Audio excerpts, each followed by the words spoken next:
Okay, I just want to get this incredible background, so just give you guys a perspective. Whoa!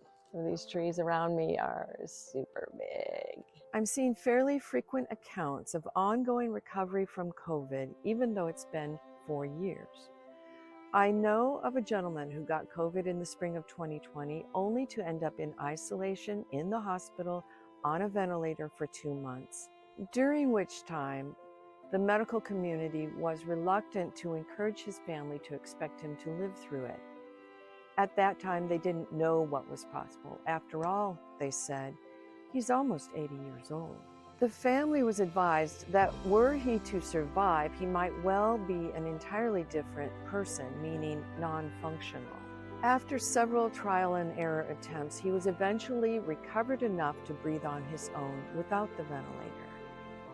He was able to return home with some very significant problems, many of which were related to brain injury from lack of oxygen, just like what you would see if somebody had had a stroke. Over the next year, his family helped him slowly regain his previous level of health. He celebrated his 80th birthday in the summer of 2020. Today he drives, works out at the gym 2 to 3 days of the week, takes walks up to 4 miles at a time with his wife or a friend, drives whenever and wherever he wants to go or be, lives independently with his wife of 66 years, and has decided that he wants to sign up for a physics class for the fun of it. This amazing story of recovery is in no small part due to some very simple things that he has incorporated into his life both before and after his encounter with the COVID virus. These would be things like his habit of being physically active all the time, especially with his wife and friends at the gym.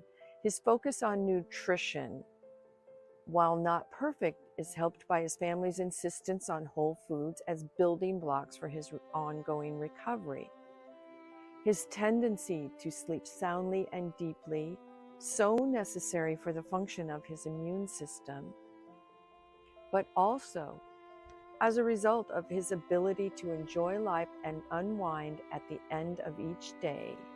And lastly, because of his connections with family and friends all around him, all necessary elements of a solid, functional, or lifestyle medicine program. On this day, I'd like to recognize him and his remarkable recovery. Happy birthday, Dad. We love you.